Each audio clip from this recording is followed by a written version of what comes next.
வணக்கம். நீங்கள் இணைந்து கொள்வது நியூஸ் ஃபர்ஸ்டின் இரவு 8 மணி பிரதான செய்தியுடன். குளோபல் டிவி ஊடாக இணைந்திருக்கும் உங்கள் அனைவரையும் சந்திப்பதில் மிக்க மகிழ்ச்சி. உங்களுடன் இணைந்து கொள்ளும் நான் சிசிரகுமார் கிருஷாந்த் ராஜ். விரிவான செய்திகளுக்கு முன்னர் முதலில் இன்றைய தலைப்புச் செய்திகள்.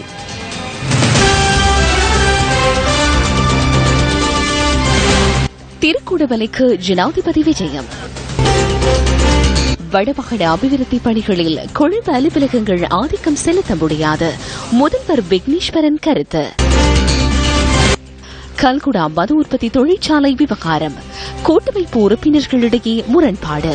கௌரவ மாகாண சபை உறுப்பினர் கருணாகரன் ஜனாயா அவர்கள் நான் இதற்கு ஆதரவு என்று பகிரங்கமாக அறிவித்தார். அவருக்கு எல்லோரும் கைதட்டினார்கள்.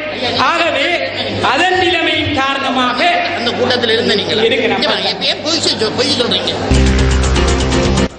மது உற்பத்தி தொழிற்சாலையை நியாயப்படுத்துவோர் தொடர்பில் விசனம். சமூகம் கைகூலிகளாக வேலை செய்கிறார்களா? வெள்ளப்பத்தையில் சரிந்து விழுந்த கட்டிடத்தின் இடிபாடுகளுக்குள் இருந்த இளைஞரின் சடலம் மீட்பு. ஜனாதிபதி மைத்ரிபால சிறிசேன இன்று திருகோணமலைக்கு விஜயம் செய்தார். இலங்கை துறை முகத்துவாரம் ஸ்ரீ கண்ணகியம்மன் ஆலயத்திற்கு சென்ற ஜனாதிபதி வழிபாடுகளில் ஈடுபட்டிருந்தார். இலங்கை துறை முகத்துவாரத்தில் நிர்மாணிக்கப்பட்ட பாலத்தை ஜனாதிபதி திறந்து வைத்தார். சம்பூர் வைத்தியசாலை மற்றும் சம்பூர் கலாசார நிலைய திறப்பு விழாக்களும் ஜனாதிபதி தலைமையில் இன்று நடைபெற்றன. கடந்த 3-4 நாட்களுக்கு முன்னர் வடக்கு முதலமைச்சர் விக்னேஸ்வரனுடன் கலந்துரையாடினேன். கொழும்பில் நடைபெற்ற அந்த கலந்துரையாடலில் அமைச்சர்களும் அதிகாரிகளும் கலந்து கொண்டிருந்தனர். அந்த கலந்துரையாடலில் முதலமைச்சர் முன்வைத்த விடயம் ஒன்று தொடர்பில் நான் வியப்படைந்தேன். தமிழ் பத்திரிகையொன்றின் பக்கத்தை முன்வைத்தார். தமிழ் மாணவர்கள் பாடசாலை சீருடையுடன் எனது அருகில் நிற்கும் புகைப்படம் ஒன்று அதில் இருந்தது. அந்த புகைப்படத்தில் இருக்கும் பிள்ளைகள் காணாமல் போயுள்ளதாகவும், அவ்வாறாயின் அந்த புகைப்படத்தில் எவ்வாறு என்னுடன் இருக்க முடியும் எனவும் வினவினார். இந்த புகைப்படம் எங்கு எடுக்கப்பட்டது என நான் சிந்தித்தேன். அந்த புகைப்படம் எடுக்கப்பட்ட இடம் எனக்கு ஞாபகம் வந்தது. 2015 நான் யாழ் இந்து கல்லூரிக்கு சென்ற சந்தர்ப்பத்தில் பாடசாலை மாணவர்கள் என்னை சூழ்ந்திருக்கும் புகைப்படம் தான் அது. எனினும் இந்த புகைப்படத்தை பயன்படுத்தி என்னுடன் இருக்கும் பிள்ளைகள் காணாமல் போயுள்ளதாக புலம்பெயர் தமிழர்கள் பத்திரிகைகளிலும் ஊடகங்களிலும் இணையதளங்களிலும் காண்பிக்கின்றனர். இது அரசியல் சூழ்ச்சி என்பதை நான் தெளிவாக கூறுகின்றேன். நமது ராணுவ முகாம்களில் இளைஞர்கள், தமிழ் பிள்ளைகள் மற்றும் மக்களை நாம் மறைத்து வைத்துள்ளதாக கூறுகின்றனர். ராணுவ முகாமிலோ போலீசிலோ சிறைச்சாலைகளிலோ வேறு எங்கேனும் அப்படி மறைத்து வைக்கப்பட்டிருக்கும் இடத்தை கூற முடியுமாயின் நாம் அங்கு அழைத்துச் செல்கின்றோம்.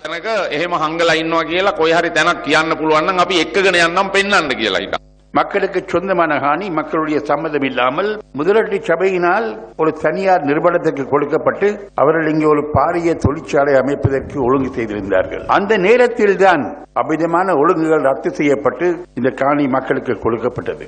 ஜனாதிபதி மைத்ரிபால சிறிசேன அவர்களுக்கு மக்கள் சார்பாக மீண்டும் நன்றியை நான் தெரிவித்துக் கொள்ள விரும்புகின்றேன். நான் விசேஷமாக ஜனாதிபதிக்கு இந்த கவனத்துக்கு இதை முன்வைக்க விரும்புகின்றேன். முல்லைத்தீவு கிராமத்துக்கு நான் சென்றிருந்தேன். செப்பாப்புழவு மக்கள் இன்றைக்கும் போராடுகிறார்கள் தங்களுடைய காணியை பெறுவதற்காக. கிளிநொச்சி கிராமத்தில் மக்கள் போராடுகின்றார்கள். யாழ்ப்பாணத்து கிராமத்தில் மக்கள் போராடுகின்றார்கள். நான் அரசாங்கத்தில் மிகவும் வினயமாக கேட்டுக்கொள்வது என்னவென்றால், மக்களுடைய காணிகளை மக்களுக்கு நீங்கள் திரும்பி கொடுக்க வேண்டும். காணிகள் கொடுபடவில்லை என்று நாங்கள் கூறவில்லை. காணிகள் கொடுக்கப்பட்டிருக்கின்றன. ஆனால் மேலதிகமான பல காணிகள் கொடுக்கப்பட வேண்டி இருக்கின்றன. நாங்கள் ஒரு புதிய அரசியல் சாசனத்தை உருவாக்குவதில் தற்போது ஈடுபட்டிருக்கின்றோம். அந்த அரசியல் சாசனம் விரைவில் உருவாக்கப்பட வேண்டும் என்று நாங்கள் எல்லோரும் எதிர்பார்க்கின்றோம். இந்த நாட்களுடைய எதிர்காலம் அந்த கர்மம் வெற்றி அளவில் தான் தங்கியிருக்கின்றது. ஆனபடியால் தாமதமில்லாமல் நாங்கள் எல்லோரும் ஒத்துழைத்து ஒரு புதிய அரசியல் சாசனத்தை இந்த நாட்டில் விரைவில் தேசிய பிரச்சினைக்கு ஒரு தீர்வை காணக்கூடிய வகையில் நாங்கள் ஏற்பட வேண்டும். பிரதமர் ரணில் விக்ரமசிங்க யாழ்ப்பாணம் வடமராட்சி பகுதிக்கு இன்று முற்பகல் விஜயம் செய்தார். பிரதமர் ரணில் விக்ரமசிங்கே யாழ் வடமராட்சியில் உள்ள சில பகுதிகளுக்கு இன்று விஜயம் செய்திருந்தார். சட்டம் ஒழுங்கு அமைச்சர் சாகல ரத்நாயக்க, பாராளுமன்ற உறுப்பினர் M.A. சுமந்திரன், வடமாகாண சபை உறுப்பினர் S. சுகீர்தன் பிரதமரோடு சென்றிருந்தனர். பிரதமர் உள்ளிட்ட குழுவினர் வடமராட்சி பருத்தித்துறை துறைமுக பகுதிக்கு விஜயம் செய்திருந்தனர். அதனையடுத்து வடமராட்சி குடத்தனை பகுதியில் உள்ள பாராளுமன்ற உறுப்பினர் M.A. சுமந்திரனின் வீட்டிற்கு பிரதமர் சென்றிருந்தார். அதன் பின்னர் பிரதமர் ரணில் விக்ரமசிங்கே உள்ளிட்ட குழுவினர் குழுவினர் மணற்காடு கடற்கரை பகுதியை ஹெலிகாப்டரில் இருந்து பார்வையிட்டனர்.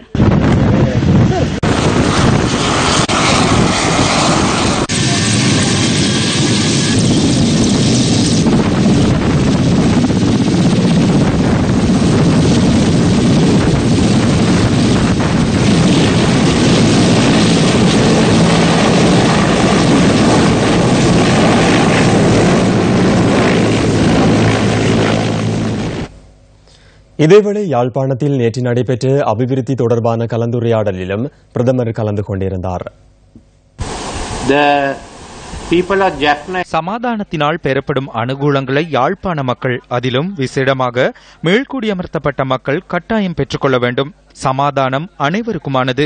மீள்குடியமர்த்தல், நிலவிடுவிப்பினை ஊக்குவித்தல், ஏனைய விடயதானங்களை அரசியலினூடாக மேற்கொள்ளும் போது அரசியல் ஒருங்கிணைப்பு தொடர்பிலும் ஒற்றுமை தொடர்பிலும் அவதானம் செலுத்த வேண்டும். ஏனெனில் எம்மிடம் பல்கலாசாரம் உருவாக்கம் பெற்றுள்ளது. நாங்கள் 9 வேறுபட்ட மாகாண சபைகளை கொண்டுள்ளோம். இதேபோல் அந்த மக்களும் பொருளாதார நன்மைகளை பெற்றுக்கொள்ள வேண்டும். இவை அனைத்திற்கும் பின்பும் நீங்கள் பொருளாதார ரீதியில் வலுப்பெறாவிட்டால் என்ன நடந்தது என்பது தொடர்பில் சிந்திக்க வேண்டி ஏற்படும். ஆகவே நன்மைகள் அரசியல் ரீதியிலும் பொருளாதார ரீதியிலும் பெறப்பட வேண்டும். வடக்கு மக்களும் இதே நன்மைகளை பெற வேண்டும் என்பது எமது தேவையாக உள்ளது. ஆகவே நினைவில் கொள்ளுங்கள், வடக்கின் பொருளாதாரம் வலுப்பெற்றால் தென் மற்றும் சப்ரகமோ மாகாணங்களிலும் பொருளாதாரம் நன்மை விளையும். யாழ்ப்பாணத்தில் பாரிய வீதி திட்டமிடல்களையும் வீடமைப்பையும் நிர்மாணிக்க எமக்கு உதவியமைக்காகவும் இந்த விடயதானங்களில் தலையீடு செய்தமைக்காகவும் இந்தியாவிற்கு நாங்கள் நன்றி தெரிவிக்கின்றோம். எமக்கு உதவுவதற்கு மேலும் சில நாடுகளும் உறுதியளித்துள்ளன. இந்த உதவிகளின் மூலம் நாட்டின் தெற்கு நகரங்களான காலி மற்றும் ஹம்பாந்தோட்டையில் முன்னெடுக்கப்படும் அபிவிருத்திகளை வடமாகாணத்திலும் அதேபோன்று திருகோணமலை துறைமுகத்திலும் முன்னெடுக்க முடியும் என நம்புகின்றோம்.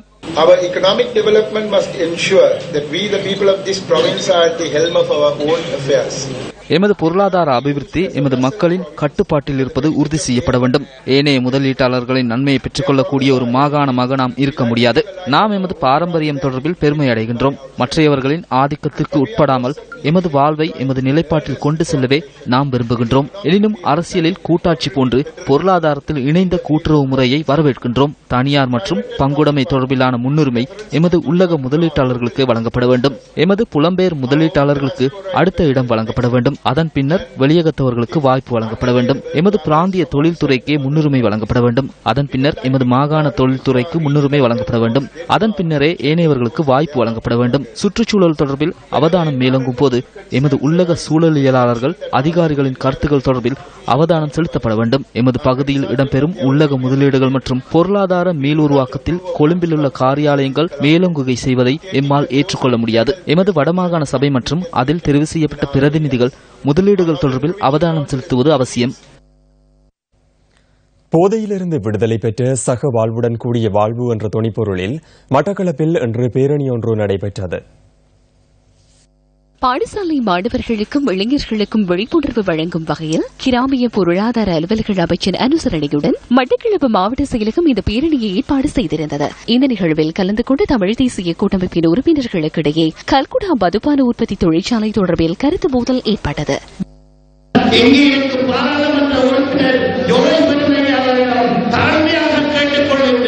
எங்களுக்கு எதிராக நாங்கள் அந்த கல்குடாவில் அமையவிருக்கும் மதுபான தொழிற்சாலைக்கு ஆதரவு தெரிவிப்பதாக பொது மேடைகளிலே கூறிக்கொண்டு வரும் ஐயா, தயவு செய்து அதை நிறுத்துங்கள். நாங்கள் எந்த சந்தர்ப்பத்திலும் எங்கவும் இதற்கு ஆதரவு குரல் கொடுக்கவில்லை. நானும் விவசாய அமைச்சரும் வெள்ளிமலை உறுப்பினர் அவர்களும் இதற்கு ஆதரவானவர்கள் என்று கூறுகின்றீர்கள். மனம் புண்படுகின்றது. நாங்கள் மதுவுக்கு போதைக்கு எதிரானவர்கள் என்பதை நான் கூறிக்கொள்ள விரும்புகிறேன். தயவு செய்து இந்த போலி பிரச்சாரங்களை நிறுத்திக் கொள்ளுங்கள். உண்மையிலே ஒரு வியாபாரி தன் பொருளை விற்பதானால் அது கூடாத பொருள் என்று சொல்ல மாட்டார். எனது பொருள் நல்லது என்று சொல்லித்தான் விற்பார். அதே போன்று இந்த எதிரோல் உற்பத்தியாளர்கள் தங்களது சாதகமானதை மட்டும்தான் கூறியிருக்கிறார்கள். அவர்களுக்கு ஆதரவாக செயல்பட்ட எமது சமூகத்தின் சிலரும் அந்த ஆதரவை தெரிவித்தார்கள். அந்த கூட்டத்திலே கௌரவ மாகாண சபை உறுப்பினர் கருணாகரன் ஜனா ஐயா அவர்கள் நான் இதற்கு ஆதரவு என்று பகிரங்கமாக அறிவித்தார். அவருக்கு எல்லோரும் கைதட்டினார்கள். ஆகவே அதன் நிலைமையின் காரணமாக கூட்டத்தில் இருந்த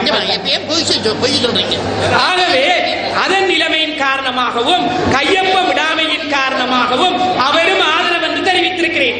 ஆகையால் நாங்கள் ஒன்றை உணர வேண்டும், இந்த மதுபான தொழிற்சாலை பாரிய பிரச்சனையை சமூகத்திற்கு கொண்டு வர இருக்கிறது. அதை தடுப்பதிலே போதையற்ற நாட்டை உருவாக்குவேன் என்று சொல்லுகின்ற மாண்புமிகு ஜனாதிபதி அவர்களுக்கு நாங்கள் எங்களது கையொப்பமிட்ட பட்டியலை சமர்ப்பித்திருக்கிறோம். இந்த மாற்றருக்கு நியாயமான நீதியான முடிவை மாண்புமிகு ஜனாதிபதி அவர்கள் தருவார் என்று நான் எதிர்பார்க்கின்றேன். எமது மாவட்டத்திலே எமது சமூகம் என்கிற ஒரு அமைப்பு புதுசாக நுழைத்திருக்கிறது. அவர்களுக்கு சமூகம் என்னவென்றும் தெரியாது, நாம் யாரும் என்று தெரியாது, சமூகத்தினுடைய பிரச்சனை என்னவென்றும் தெரியாது. இந்த மாவட்டத்திலே இருக்கிற படித்த நாங்கள் எல்லோருமே அவர்களுக்கு தோலுரித்து பதில் சொல்ல வேண்டிய தேவைப்பாடு இருக்கிறது. இந்த நாட்டிலே இந்த மாவட்டத்திலே ஒரு சாராயம் காய்ச்சுகிற அல்லது ஒரு கைத்தொழில் பேட்டை ஒன்று அது சம்பந்தமாக எத்தனால் செய்யப்படுவதற்காக ஒரு ஃபேக்டரி ஒன்றை ஆரம்பிக்க இருக்கிறார்கள் என்றால் அதனுடைய ஆழ அகலம் பற்றி அதனுடைய எதிர்காலத்தின் பிரச்சனை பற்றி இந்த எமது சமூகத்திற்கு தெரியாது என்றால் இந்த எமது சமூகம் கைக்கூலிகளாக வேலை செய்கிறார்களா என்கிற கேள்விக்கு அவர்கள் எதிர்காலத்திலே பதில் சொல்லியே ஆக வேண்டியிருக்கிறது. மதுபான உற்பத்தி சாலையை கட்டி அதன் மூலம் வழங்கப்படுகின்ற வேலை வாய்ப்புகள் எங்களுக்கு தேவையில்லை.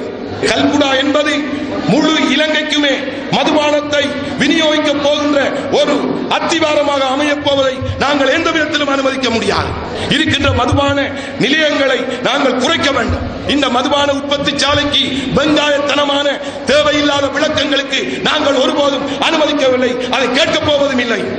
எங்களுக்கு வாக்களித்த மக்கள் இந்த மட்டக்களப்பை சேர்ந்த மக்கள், இந்த மட்டக்களப்பில் உள்ள மக்கள், நாங்கள் இந்த மட்டக்களப்பின் பிரதிநிதிகள். நாங்கள் கொழும்பிலே உள்ளவர்கள் சொல்வதை கேட்டுக்கொண்டு இங்கே நாடகம் ஆட முடியாது.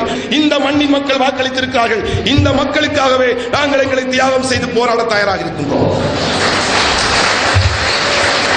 ஆகவே பலரை அழித்து சிலரை வாழ வைக்கின்ற அவரின் திட்டங்களுக்கு நாங்கள் துணை போக முடியாது. இது மது போதையில் உள்ள ஒரு மாவட்டமாக இருக்கின்றது என்ற ஒரு விடயத்தை மட்டும் நாங்கள் பார்ப்பதினால் இந்த பிரச்சனைக்கு தீர்வு காணப்பட முடியாது. இந்த மாவட்டத்திலே தொழில் வாய்ப்பு இல்லை. 2 லட்சத்துக்கு மேற்பட்டவர்கள் எந்தவித தொழிலும் அற்றவர்களாக இருக்கின்றார்கள். அதே போல இந்த பாடசாலை கல்வியை விட்டு விலகுகின்ற மாணவர்களின் தொகை அதிகமாக இருக்கின்றது. கல்வி அறிவிலே இலங்கையிலே குறைந்த கல்வியை அறிவை கொண்ட மாவட்டமாக மட்டக்களப்பு மாவட்டம் கணிப்பிடப்பட்டுள்ளது. 67% கல்வி அறிவு. வீடுகளின் மதுபானத்துக்காக செலவிடப்படுகின்ற பணத்தை சேமிக்கும் வகையில் இதன்போது மாணவர்களுக்கு உண்டியல்கள் பகிர்ந்தளிக்கப்பட்டன. இந்த சந்தர்ப்பத்திலும் பாராளுமன்ற உறுப்பினர் சீனிதம்பி யோகீஸ்வரனை சிரமத்துக்குள்ளாக்கும் வகையில் மாகாண சபை உறுப்பினர் கோவிந்தன் கருணாகரன் இடையூறு செய்வதை காணக்கூடியதாக இருந்தது.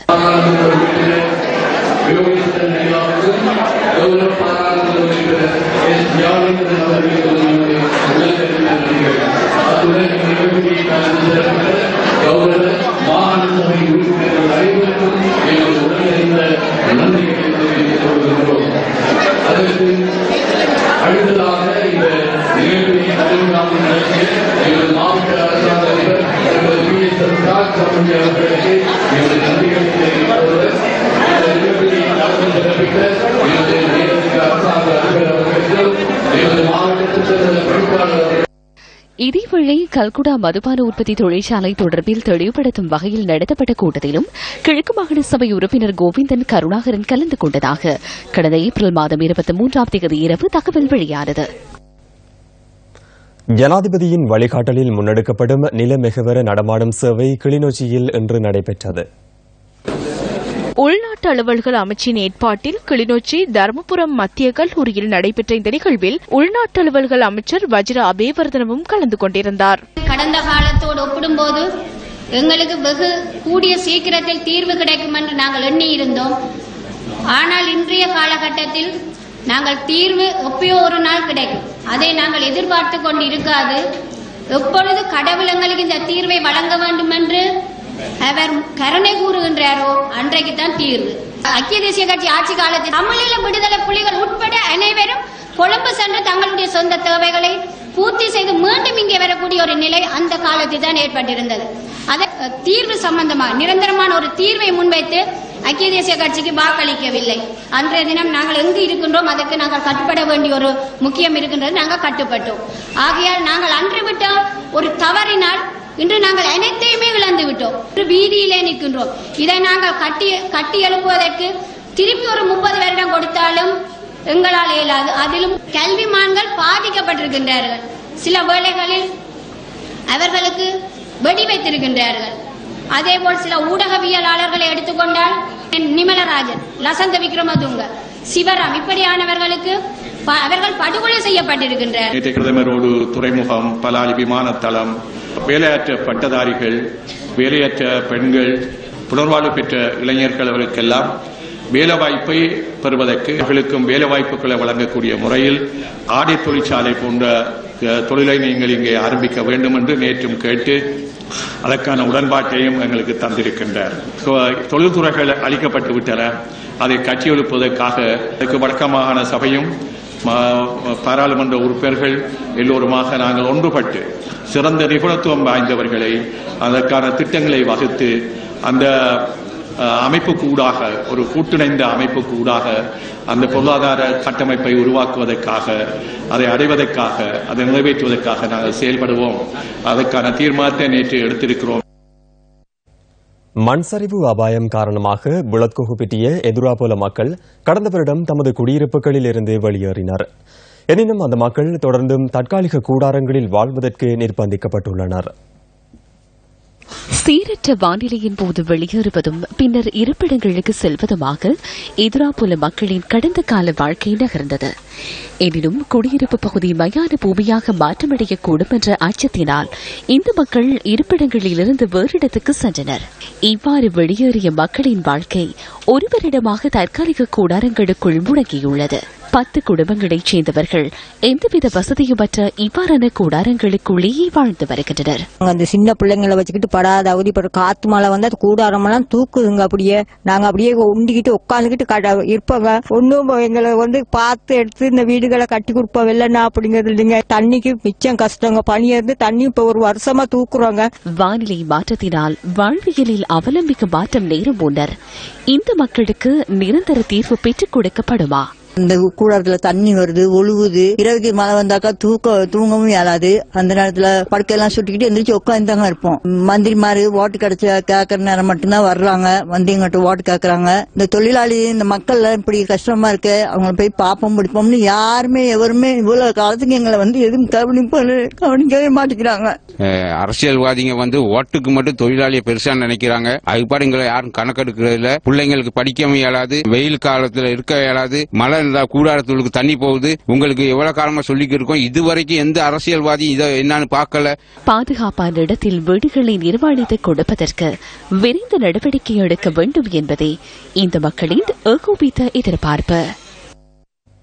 வெள்ளவத்தை பகுதியில் கட்டடம் இடிந்து விழுந்ததில் உயிரிழந்த மற்றொருவரின் சடலம் இன்று பிற்பகல் மீட்கப்பட்டது. கட்டடம் இடிந்து விழுந்ததில் 25 பேர் காயமடைந்ததுடன் 2 காணாமல் போயிருந்தனர். கட்டிட இடிபாடுகளுக்குள் சிக்கி காணாமல் போனவர்களின் உறவினர்கள் சம்பவ இடத்துக்கு வருகை தந்திருந்ததுடன் மீட்பு நடவடிக்கை முன்னெடுக்கப்படாமை காரணமாக அமைதியின்மை ஏற்பட்டது.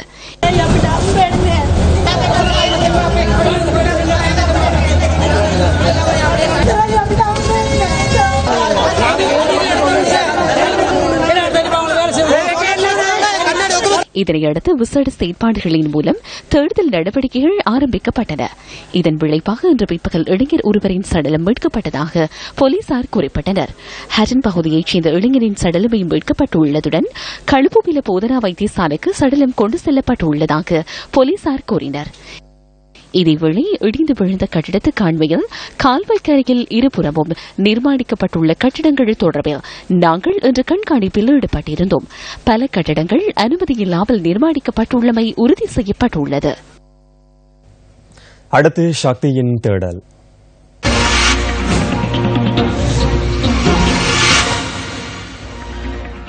மட்டக்களப்பு போரதீவு பற்று பிரதேச செயலக பிரிவின் கண்ணபுரம் கிராமமே இது. இந்த கிராமத்தில் வறுமை கோட்டின் கீழ் வாழும் 25 குடும்பங்களுக்கான வீட்டு திட்டம் அண்மையில் ஆரம்பித்து வைக்கப்பட்டது. இவர்களுக்கான வீடுகள் தலா 5.5 லட்சம் ரூபாய் செலவில் நிர்மாணிக்கப்படும் எனவும் அறிவிக்கப்பட்டது. எனினும் வீடுகளை நிர்மாணிக்கும் இடத்தை சுத்தப்படுத்துவதற்காகவும் பிற காரணங்களை கூறியும் பணம் வசூலிக்கப்பட்டதாக இவர்கள் கூறுகின்றனர். அவங்க கொடுக்கப்படுகின்ற காசிக்கு தகுந்தாப்பல் வீடு கட்டுகிறார்கள். மக்கள் வாழ்வதற்கு அல்ல. 5.5 லட்சம் ரூபாய் காசி கொடுக்கப்பட்டிருந்தும் அரசாங்கத்தாலே எமது மக்களுக்கு 50,000 ரூபாய் காசிக்கு மேல் மக்களிடம் இருந்து காசாக பெறுகிறார்கள். காசி பெறுபவர்கள் கிராம ஜிஎஸும் மேற்படி வேலை செய்கிற டிஓ சேர்ந்தவர்களும் முதற்தரத்திலே 15,000 ரூபாய் தேவை என்று சொல்லியிருந்தார்கள். அதை மக்கள் கொடுத்திருந்தார்கள். திரும்பவும் 35,000 ரூபாய் காசி தரவும் என்று கேட்டிருந்தார்கள். அதை தர மறுக்கின்ற மக்களுக்கு வீட்டு திட்டம் இல்லை என்று சொல்லுகிறார்கள். கையால் எடுக்கும்போது கையில் வரைக்கும் உதிர்ந்து போகுது. கல்லு இறக்கும் போது பார்த்திருக்கலாம். கல்லு சரியா இருக்கா இல்லையாண்டு கை எடுக்கும்போது கையிலேயே எடுக்கக்குள்ள உதிர்ந்து போகுது. வீட்டு நிர்மாண பணிகளுக்காக தரமற்ற பொருட்கள் விநியோகிக்கப்படுவதாகவும் மக்கள் குற்றம் சாட்டுகின்றனர். இப்போ நாங்கள் கட்ட நாளைக்கு தூக்கி கொண்டு இறங்கி விடுவோம். உளியில நாங்கள் பிரித்து கட்டுறது இது நிரந்தரமாக இருந்து வாழ்க்கை. ரெண்டைக்கு அவங்க கட்டி தந்து கொண்டு போயிடுவாங்க. நாங்கள் இருந்து நீடு ஒளி வாழ்றது இது மண்டுமனை அப்படியான இதுக்கு இதை கொண்டு வச்சா இப்படி வாழ்க்கை. 3,500 ரூபா கொடுத்து நாங்கள் சுத்தப்படுத்தினதுக்கு இந்த எல்லாரும் 25 குடும்பம் இப்போ ஏதோ கொடுத்தா 35 40,000 15 பிறகு 35 அவங்க செலவுக்கு வேணுமென்று எடுக்காங்க. வீடமைப்பு திட்டங்களை ஆரம்பித்து அதனை தொடர்ந்து கண்காணிக்க வேண்டியது பொறுப்பு வாய்ந்தவர்களின் கடமை அல்லவா? மட்டக்களப்பு மாவட்ட அபிவிருத்தி குழு இணைத் தலைவர்களே, இது உங்களின் கவனத்திற்கு.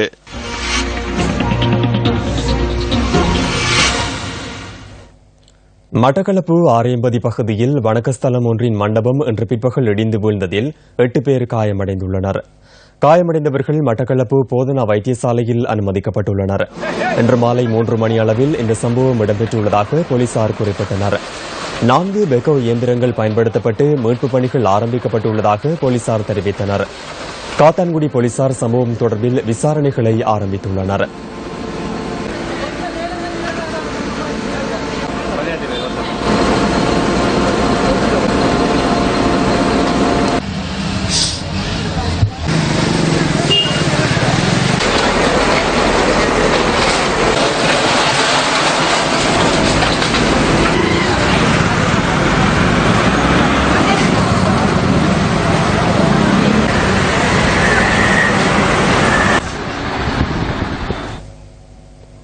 ஹம்பாந்தோட்டை துறைமுகத்தை தனியார் மயமாக்குவதற்கு இடமளிக்கப் போவதில்லை என துறைமுகங்கள் மற்றும் கப்பல் துறை அலுவல்கள் பிரதி அமைச்சர் நிஷாந்த முத்துஹெட்டிகம தெரிவித்தார்.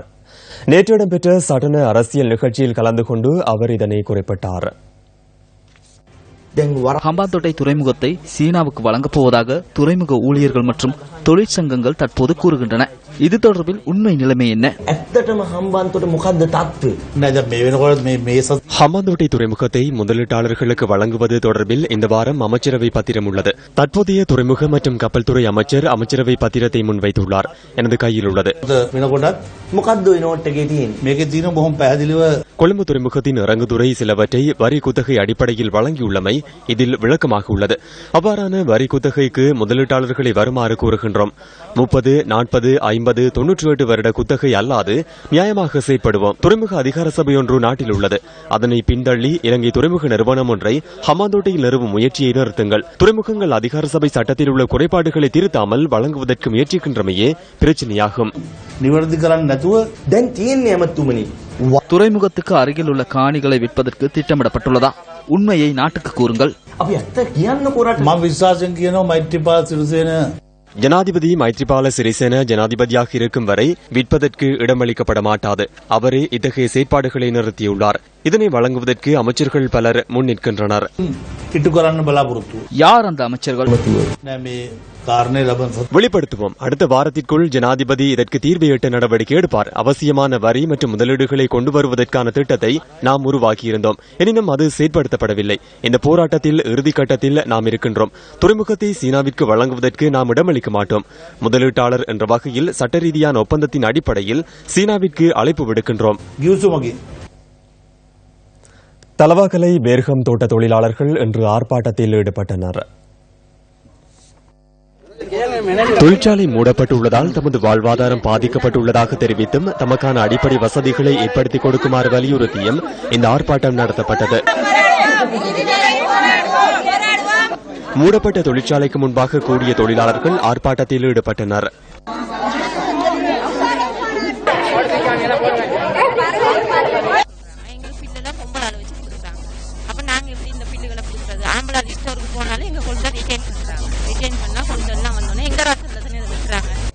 இலங்கை பாடசாலைகள் ரக்பி வரலாற்றில் அதிபிரசித்தி பெற்ற கொழும்பு ரோயல் மற்றும் கண்டி திருத்துவ கல்லூரி அணிகளுக்கு இடையிலான 73வது பிரெட்பி கேடயத்தின் முதல் கட்டத்தில் கொழும்பு ரோயல் கல்லூரி அணி வெற்றியீட்டியது.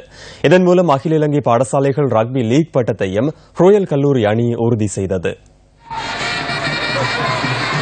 கண்டி திருத்துவ மற்றும் கொழும்பு ராயல் கல்லூரி அணிகளுக்கு இடையிலான ரக்பி போட்டி ஒரே நாள் சவாலாக 1920ஆம் ஆண்டு ஜூலை 31ஆம் தேதி ஆரம்பமானது.